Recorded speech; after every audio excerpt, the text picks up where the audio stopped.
Aleluia. Se você puder, aplauda o Senhor Jesus, Ele que é digno de toda a honra, de todos os aplausos, de todos os louvores e adoração.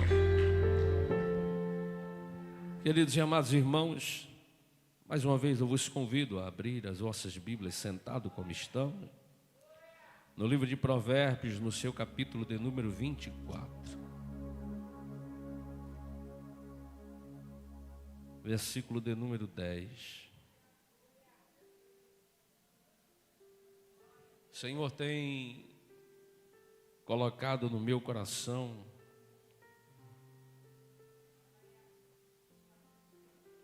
há mais ou menos uma semana eu venho com esta frase no meu coração, na qual ela diz: parar não é uma opção. Será que você pode repetir isso no 3, 1, 2 e 3? Dá para ser mais forte, vamos lá? 1, 2 e 3. Parar não é uma opção. E Deus assim tem colocado no meu coração esta palavra: parar não é uma opção. E por que parar não é uma opção? Porque, queridos, nós vivemos um tempo onde muitas pessoas têm parado na sua caminhada. Vivemos um tempo onde qualquer coisa é motivo para parar. Qualquer coisa é motivo para desistir. Qualquer coisa é motivo para recuar e retroceder. E nós sabemos que o inimigo das nossas vidas, o inimigo das nossas almas, ele tem por propósito e objetivo nos tirar do caminho, nos afastar da presença e de alguma forma, de alguma maneira, nos paralisar. E dentro da nossa caminhada cristã e dentro da nossa caminhada rumo aos céus, a opção de parar, ela não pode existir na nossa vida. Na nossa caminhada ao encontro com Cristo, na maior vitória na vida de um homem, na vida de uma mulher cristã, que ela não é terrena, por mais que seja boa conquistarmos vitórias terrenas, sim, é bom, mas a maior vitória para um verdadeiro cristão e um verdadeiro servo e uma serva do Senhor é um dia ir morar no céu. E eu volto a dizer, e dentro disso, parar não é uma opção. Nós não podemos parar. Eu não posso parar. Você não pode parar. Independente das lutas, independente das circunstâncias, independente da adversidade, como acabou de ser cantado aqui, ainda que a figueira não floresça e não haja fruto na vide e o produto da oliveira minta, todavia eu me alegrarei. Não podemos exercer em nossa caminhada cristã a opção de parar. E Provérbios capítulo de número 24, versículo de número 10, a palavra vai nos dizer: se te mostrares fraco no dia da angústia, é que a tua força é pequena. Quem aqui entre nós nunca passou por um momento de angústia na sua vida? Quem aqui de nós, inclusive, pode estar momentaneamente passando por um período de angústia na sua vida? Mas o Senhor tem uma palavra para nós nessa noite. Independente do momento que você esteja vivendo, independente da situação que você se encontre momentaneamente, ainda que a sua força física venha a estar fraca, mas a nossa força espiritual em Deus é que nos sustenta, é o que nos fortalece, é o que nos faz estar de pé. Então nós não podemos, no dia da angústia, nos mostrarmos fracos, permanecer fraco, mas em Deus nós podemos ser mais do que vencedores. De que maneira você tem se comportado no meio da angústia? De que maneira você tem se comportado em meio aos levantes, em meio às invertidas de Satanás? Se te mostrares fraco, e como eu disse aqui, algumas traduções diz, se te mostrares frouxo, não demonstre as suas fraquezas para os seus inimigos. Ou melhor dizendo, não demonstre a sua fraqueza para o seu inimigo. Porque na verdade o nosso inimigo não é quem está sentado do nosso lado, nem na nossa frente, nem tampouco a nossa retaguarda. Porque a própria palavra do Senhor vai nos dizer que a nossa luta não é contra a carne, nem tampouco contra o sangue, mas é contra as potestades e principados do mal. Ele é o nosso verdadeiro inimigo. E para nós vencermos, precisamos estar fortalecidos espiritualmente. É por isso que eu já disse aqui, não há ninguém entre nós que diga, eu nunca passei um momento de angústia na minha vida. É impossível. E se tiver, eu vou bater palma e dizer, você é diferente de todo mundo.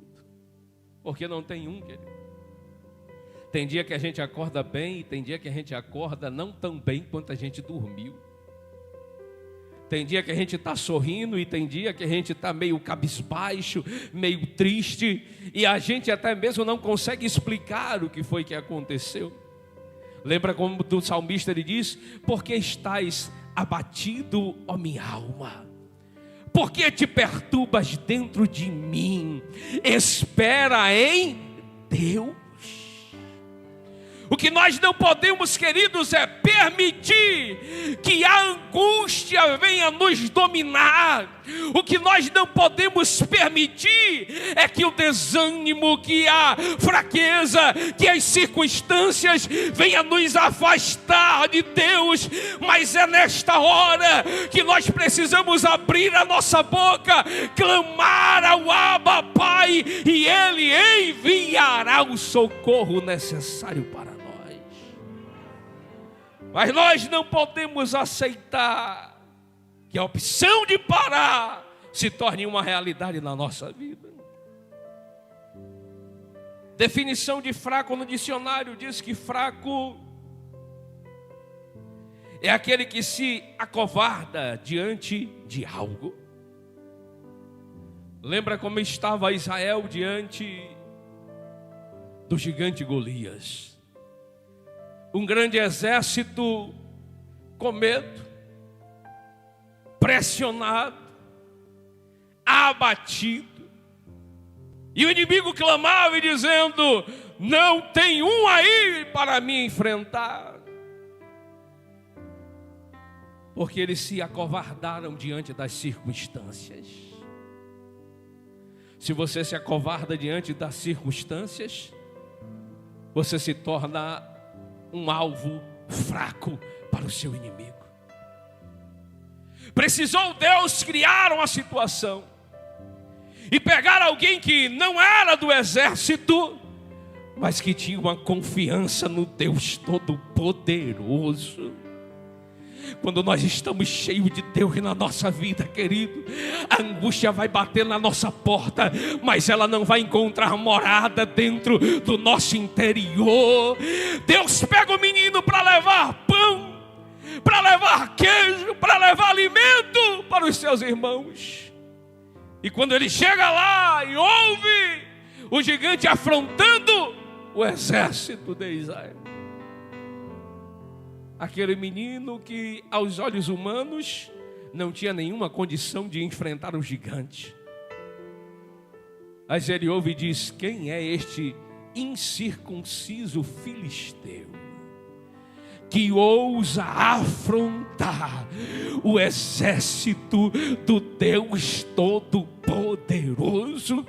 Sabe por que muitas das vezes nós nos acovardamos diante das circunstâncias? É porque nós servimos a um Deus poderoso, mas ainda nós não confiamos plenamente no Deus que nós servimos. Sabe por que muitas das vezes nós nos acovardamos e as circunstâncias chegam ao ponto de nos paralisar? É porque nós ainda não temos intimidade plena com aquele que não há nos céus e na terra alguém que possa contrariar e permanecer de pé diante dele. Aí Davi diz: olha, você vem contra mim com escudo, com espada, aleluia, mas eu vou contra ti no nome do Deus Todo-Poderoso. Parar não é uma opção. A circunstância está dizendo para você parar, mas Deus está dizendo para você: é tempo de avançar. As circunstâncias são contrárias aos olhos humanos, mas Deus lhe trouxe aqui para lhe dizer: a opção não é parar, mas é avançar, porque maior é aquele que está conosco. Definição de fraco: que tende a se deixar levar pelas tentações. Há um texto na Bíblia que diz que a carne ela é fraca, mas o espírito precisa estar pronto, fortalecido. Pela força da carne, lutas espirituais não conseguiremos vencer, mas pelo poder do Espírito Santo de Deus em nós, nós conquistamos infinitamente mais. O fraco, ele tende a se deixar se levar pelas tentações, mas quem é cheio do Espírito Santo de Deus, se cumpre o que diz a palavra: resistir ao diabo e ele fugirá de vós. Resista, resista. Deuteronômio capítulo de número 28, verso de número 7, salvo engano. A palavra diz: por um caminho ele virá contra ti, mas por 7 caminhos baterão em retirada. Quem tem que parar é o inimigo, não é você. Quem vai recuar é o inimigo, não é você.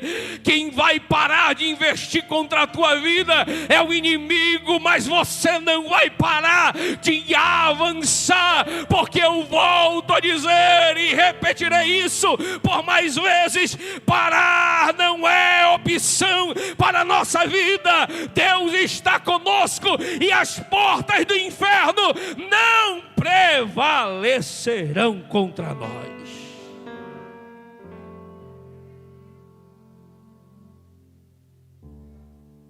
Definição de fraco: que não tem energia moral, energia espiritual, que não tem firmeza,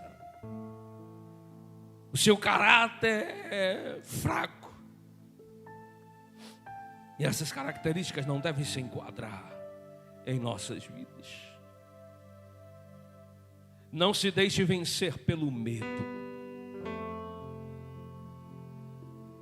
A palavra do Senhor vai falar a respeito de um jovem, um homem chamado Josué. A missão que foi colocada nas mãos de Josué não era uma missão simples. Josué tinha acompanhado as grandes lutas, provações que Moisés havia passado. Quantas vezes o povo queria beber água e começava a murmurar, Moisés clamava ao Senhor e Deus dizia: Moisés, toca na rocha, vai sair. O povo bebia água, no outro dia o povo estava já reclamando porque queria comer, se alimentar. Moisés orava e Deus mandava o maná do céu. O povo, está na Bíblia, diz que enjoa de comer do maná e quer comer agora carne. Porque lidar com gente não é coisa fácil. Agradar gente é coisa difícil. E pobre é aquele que pensa que vai agradar a todo mundo. Não queira agradar todo mundo, porque se você ficar se preocupando em agradar todo mundo, você vai se tornar alguém frustrado. A sua prioridade é agradar a Deus. Se você está agradando primeiramente a Deus, meu irmão, acabou. Faça o que Deus está lhe direcionando, e se é da vontade dele, fique em paz. Moisés clama a Deus de Deus, o povo enjoou do maná do céu, quer comer carne. Deus pega e envia carne. E o povo que queria a carne enjoou também da carne. Chega o tempo de Moisés, o problema cai na mão de quem? De Josué.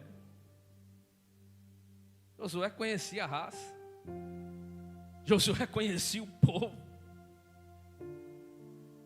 Você acha que Josué queria, ai que coisa boa, eu vou ser o líder agora, você é top. Josué sabia os problemas que ele iria encarar. O seu coração ficou angustiado, porque ele foi um dos poucos que, quando Moisés enviou os espias à terra, a maioria disse: rapaz, não vá, é problema puro, já tem dono, se você for para lá e mandar o povo, vai morrer todo mundo. Porque nem todo mundo tem a visão, e observe, a maioria foi negativo, poucos foram positivos ao que tinha visto.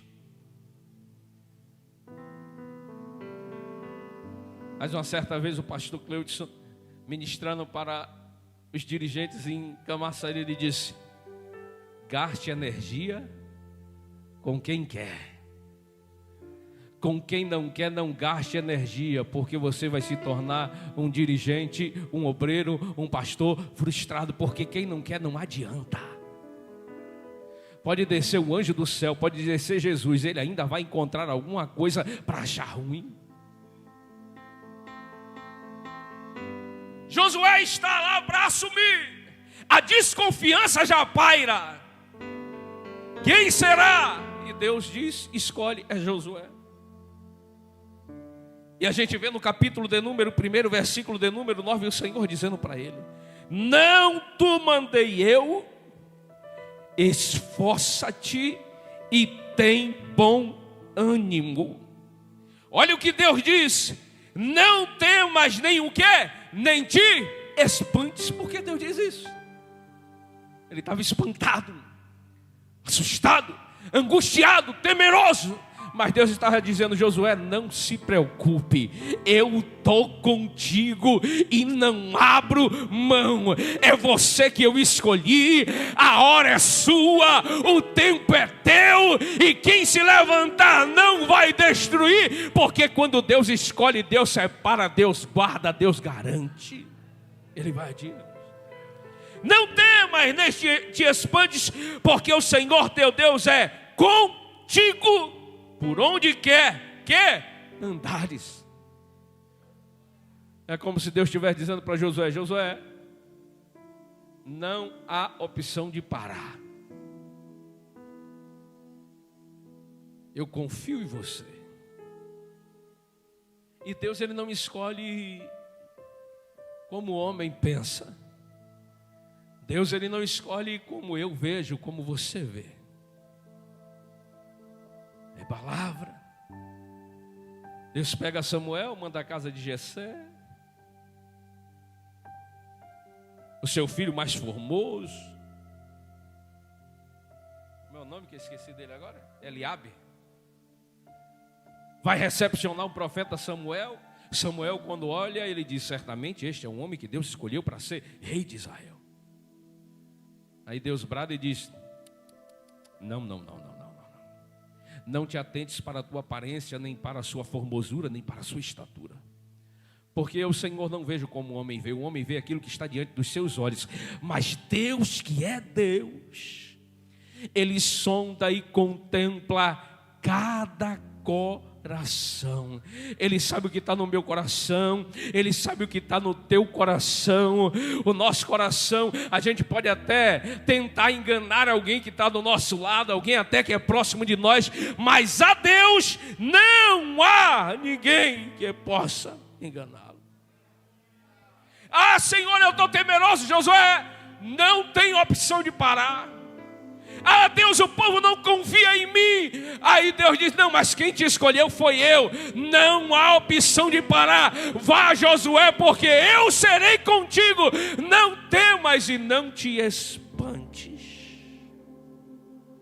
Quando alimentamos mais a nossa coragem do que os nossos medos, passamos a derrubar muros e construir pontes.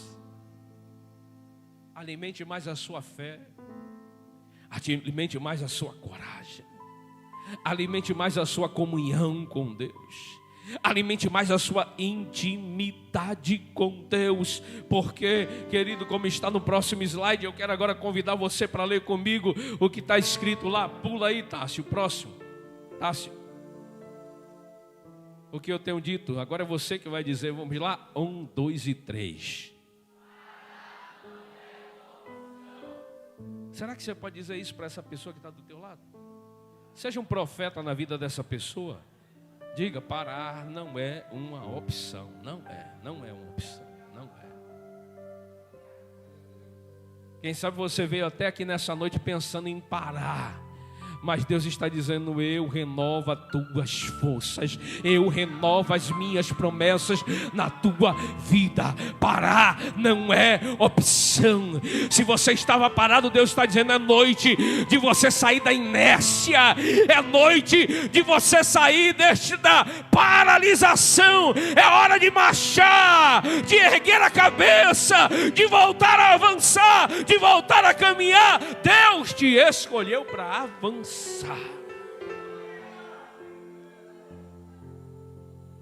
Reis, capítulo de número 19, versículo 2 ao 8. Se você puder, abra sua Bíblia para nós acompanharmos. 1 Reis, capítulo de número 19. E sabe o que aconteceu com Josué? Ele não parou, ele avançou, e em tudo Deus deu a ele vitória. 1 Reis, capítulo de número 19, do 2 ao 8. Olha o que diz a palavra. Então Jezabel mandou um mensageiro a Elias. Jezabel mandou um mensageiro a quem? Mandou um mensageiro a quem? A dizer-lhe: assim me façam os deuses. E outro tanto, se de certo amanhã a estas horas não puser a tua vida como a de um deles. O que vendo ele se levantou, e para escapar com vida se foi, e chegando a Berseba, que é de Judá, deixou ali o seu servo. Ele, porém, foi ao deserto caminho de um dia, e foi sentar-se debaixo de um zimbro, e pediu para si a... Vamos lá, ele pediu o quê? Elias pediu o quê? A morte. E disse: basta, ó Senhor, toma agora a minha vida, pois não sou melhor do que os meus pais. E deitou-se e dormiu debaixo do zimbro. E eis que então o anjo o tocou e lhe disse: levanta-te, come. E olhou, e eis que à sua cabeceira estava um pão cozido sobre as brasas, meu Deus, e uma botija de água, e comeu e bebeu e tornou a deitar-se. E o anjo do Senhor, verso 6, ou melhor 7, e o anjo do Senhor tornou segunda vez e tocou e disse: levanta-te e come, porque muito comprido será o caminho. Deus não estava dando opção de parar para Elias. E o versículo 8 diz: levantou-se, pois, e comeu e bebeu, e com a força daquela comida caminhou 40 dias e 40 noites até Horebe, o monte de Deus. Elias, nós não estamos falando de qualquer um, estamos falando de Elias. Antes dessa situação, Elias havia acabado de matar 400, ou melhor, juntando 850 profetas, entre eles os profetas de Baal e de Azerá. Havia feito algo extraordinário. Deus havia novamente aberto os céus e derramado chuva sobre a terra. Mas quando a notícia chega a Jezabel, que Elias havia matado todos os seus profetas, que só profetizavam aquilo que ela queria, profetas da mentira, profetas do engano, Jezabel se revolta, Jezabel fica irada e manda um recado para Elias, dizendo: olha, ele se prepare, porque ele vai morrer amanhã, eu quero a vida dele aqui. Elias fica angustiado, Elias fica temeroso, e a palavra diz que ele foge por conta da sua vida. Deita debaixo de um pé de zimbro, deita por ali, e ele dizendo para ele: chegou o momento de parar. Mas ele pensou errado. Deus ainda tinha coisa grande para fazer através da vida de Elias.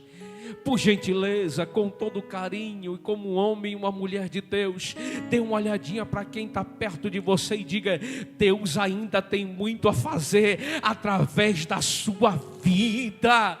Deus ainda tem muito a fazer através da sua vida. Deus está nesta noite te alimentando espiritualmente e dizendo: se levanta, meu filho, se levanta, minha filha, porque longa ainda é a tua caminhada.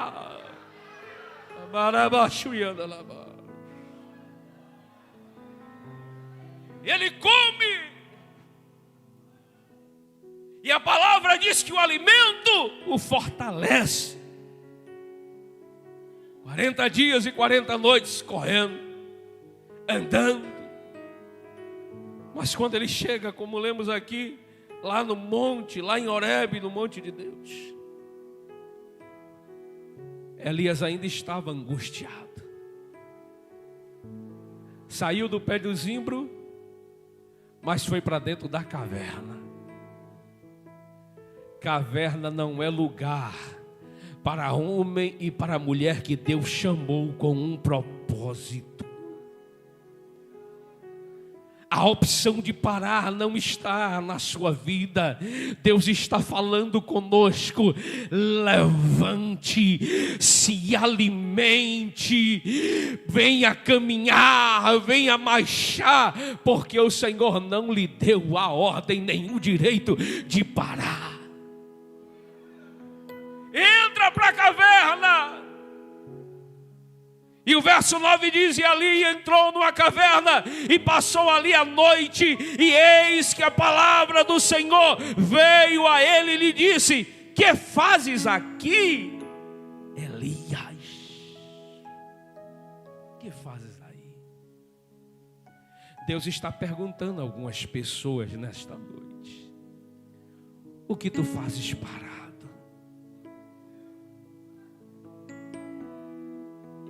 o que fazes aí? Porque entrou em uma caverna que Deus não lhe mandou entrar. E aqui tem muitas cavernas espirituais, queridos. Caverna do medo, caverna da angústia, caverna da decepção, caverna da vergonha. Mas Deus está dizendo: nesta noite eu entro nesta caverna, te chamo pelo teu nome, seguro pela tua mão, te ergo novamente e te digo: sai para fora, porque a caverna não é o final da sua vida e do seu chamado, não.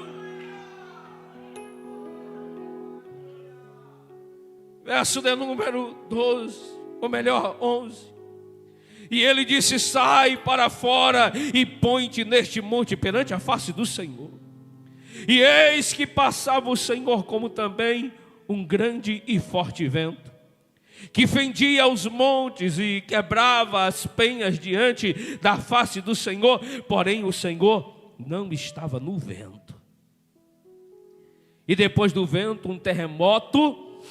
Também o Senhor não estava no terremoto.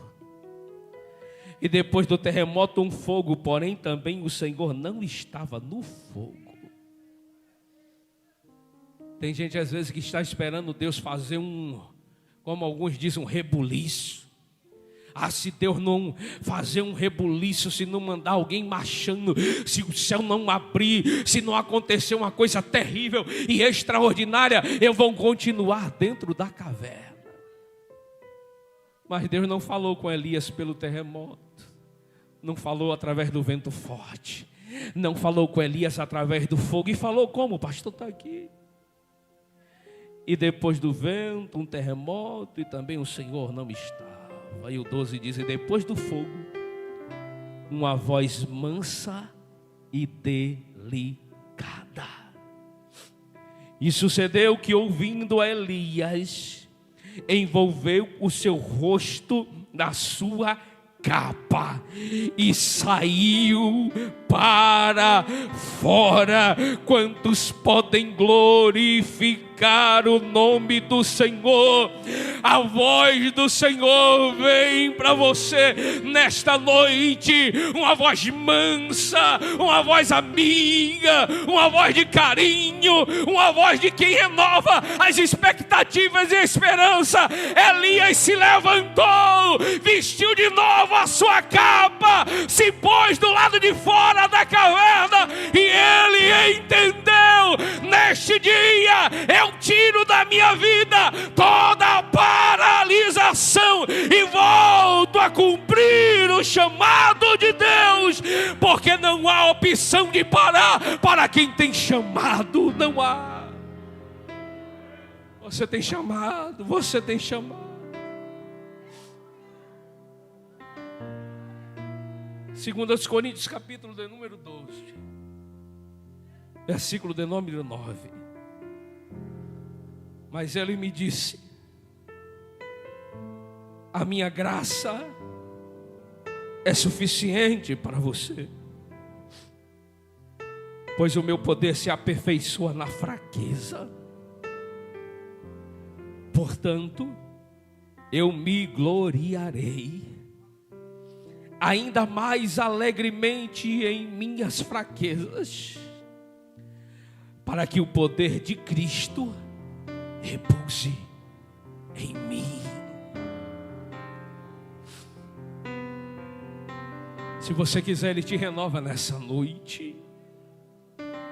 Se você quiser, Ele te fortalece mais uma vez nessa noite. O propósito de Deus para a tua vida, eu volto a lhe dizer, querido, não é de parar, mas é de prosseguir. Pastor, eu estou fraco. Não tem problema, seja sincero diante de Deus. Mas nessa fraqueza, o poder do Senhor se aperfeiçoará na tua vida e Ele vai te reerguer e te colocar de pé mais uma vez.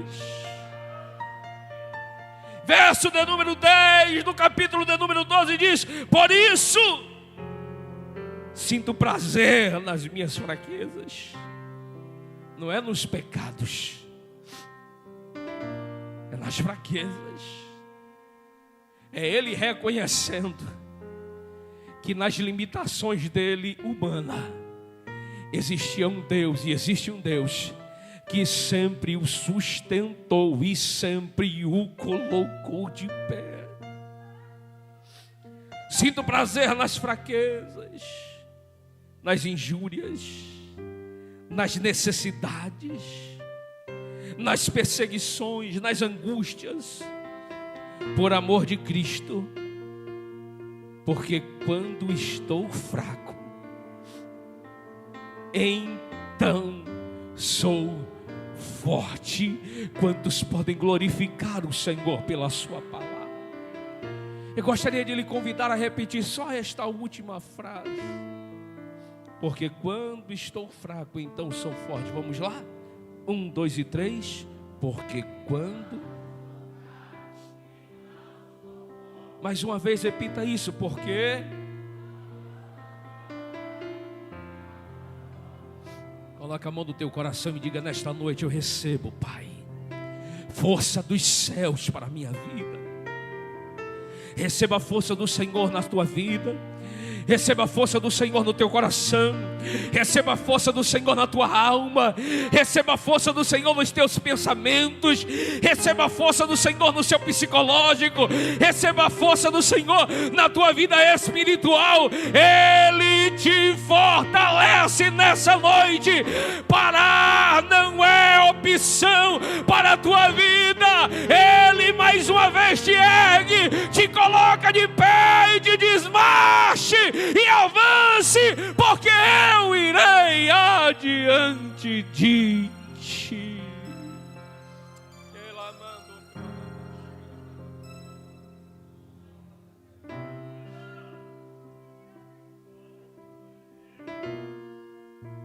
Deus, Ele é fiel, queridos. Ai de nós se não fosse a misericórdia do Senhor. Estamos aqui nessa noite porque as misericórdias do Senhor se renovam a cada manhã. Quantas e quantas das vezes o inimigo tentou nos parar. Quantas e quantas vezes nós mesmos chegamos a pensar: agora é o fim.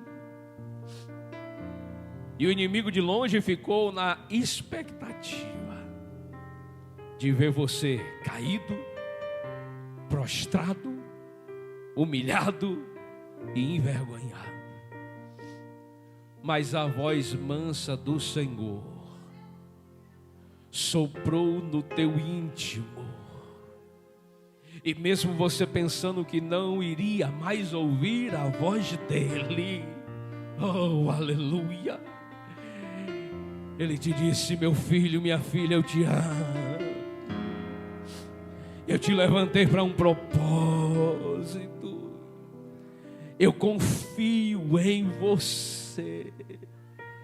E essa voz mansa mais uma vez te pôs de pé, te alimentou. E para a derrota de Satanás, olha você de pé. 1000 se levantou ao teu lado, 10.000 se levantou à tua direita, mas aquele que te guarda, ele te protegeu, te guardou, o laço quebrou, nós escapamos e continuamos a nossa jornada e a nossa caminhada, porque quem Deus chamou não permanece parado, não. Deus chama Jonatas. Jonatas, vá pregar. Aonde, Senhor? Em Nínive. Em Nínive, Senhor, lá não. Mata um profeta, aterrorizam. O povo pecador merece morrer, mas Deus disse: é para lá que você vai. Jonas vai e compra uma passagem para um itinerário, ou melhor, para um destino diferente. Ao invés de ir para Nínive, ele tenta ir para Tarsis. É como se ele estivesse mudando a direção. Eu não vou aceitar a opção de Deus, eu vou seguir a minha opção. Ele pensou que ia chegar.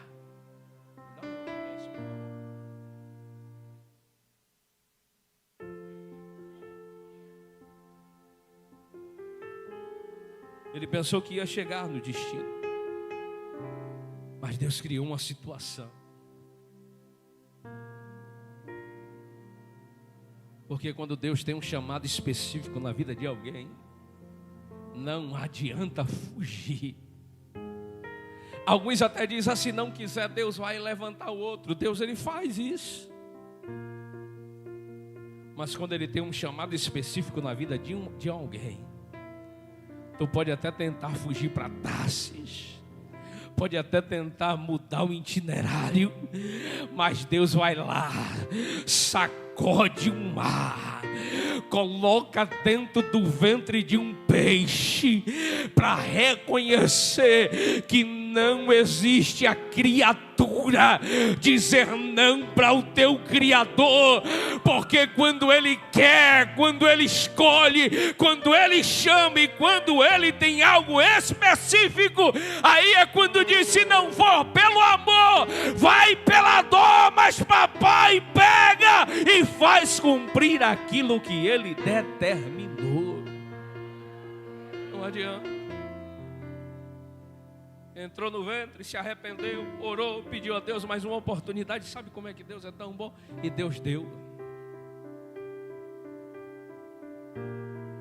Deus deu mais uma oportunidade.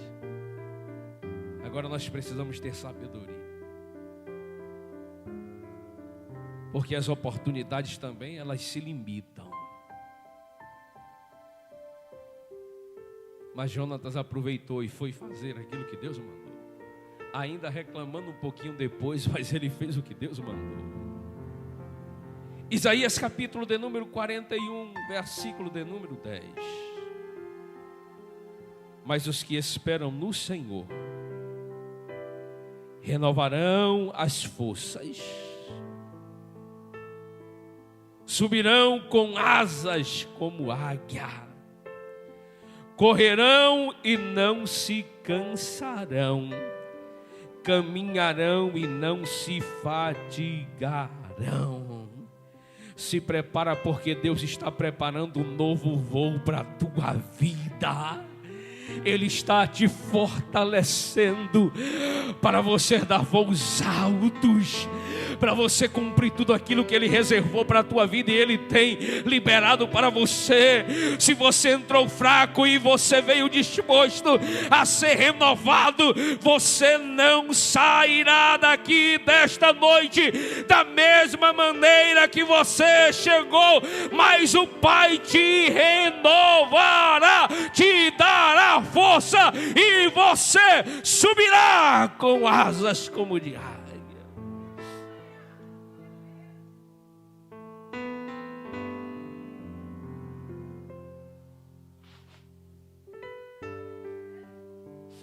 Segundo aos Coríntios 4, do 16 ao 8. Essa mensagem é muito linda. Quando o apóstolo escreve essa carta aos Coríntios, e aí ele diz: mas ainda que o nosso homem exterior se corrompa, ou se canse, ou se fadigue, o interior contudo se renova de dia em dia. Porque a nossa leve e momentânea tribulação produz para nós um peso eterno de glória muito excelente, não atentando nós nas coisas que se veem, mas nas que não veem, porque as que se veem são temporais e as que se não veem são eternas. Ainda que a nossa carne canse, ainda que o nosso corpo físico esmureça. Eu achei muito lindo na segunda-feira retrasada lá no Templo Sede. Esteve lá o pastor Demerval, 83 anos de idade, cadeirinha de roda, já bem debilitado o seu corpo físico, e foi dado a ele a oportunidade para orar. E ele disse: o meu corpo físico pode estar cansado, mas o meu espiritual está jovem. E quando ele começou a orar, e ele falando em línguas estranhas, adorando, e as lágrimas escorrendo no rosto, e eu olhando aquilo ali bem do meu ladinho, e eu dizendo: Jesus, que coisa linda. É a demonstração que o nosso espírito, ele não envelhece. O nosso corpo físico pode sentir dores, pode se cansar, mas o Espírito de Deus dentro de nós, é por isso que a palavra diz que ainda na velhice darão frutos. Não permita, querido, não deixe que as circunstâncias, eu volto a falar, lhe paralisem. Tire de você a alegria de sentir a doce e maravilhosa presença do Espírito Santo de Deus. Não permita que as coisas terrenas, como lemos aqui, que são passageiras, que nós vemos, venha tirar de nós aquilo que o nosso olho carnal não consegue ver, mas que espiritualmente já estão reservadas para aqueles que se encontram com seus nomes escritos no livro da vida. Que o nosso espírito seja renovado dia após dia. Que a gente venha desejar mais do Senhor cada dia mais. Porque coisa ruim é viver sem a presença. Por isso que o próprio salmista, o rei Davi, ele diz: Senhor, pode tirar de mim tudo, mas que não me falte a tua presença. Que o homem viver sem a presença é algo muito triste, querido. A gente vê esse mundo aí fora, quanta maldade, quanta corrupção, quanta miséria. De uma semana para cá a gente vê passando nos noticiários um corpo jogado na passarela da Bonocô, outro corpo jogado dentro de uma caixa de isopor e deixado no farol da Barra. As pessoas tirando a vida do outro por qualquer coisa, por qualquer bobagem. Isso daí é a falta da presença de Deus na vida. E é por isso que Satanás e o mundo aí fora quer tirar cada vez mais a presença de Deus dos ambientes. Mas nós que temos e sentimos a presença, que nós venhamos lutar e buscar cada dia mais do Senhor, para que a presença do seu Espírito se renove dia após dia no nosso interior. Lembre-se, querido, parar não é uma opção. Evangelho de Mateus, capítulo de número 24, versículo 13, a palavra do Senhor diz: mas aquele que perseverar até o fim, esse será salvo. Persevere até o fim.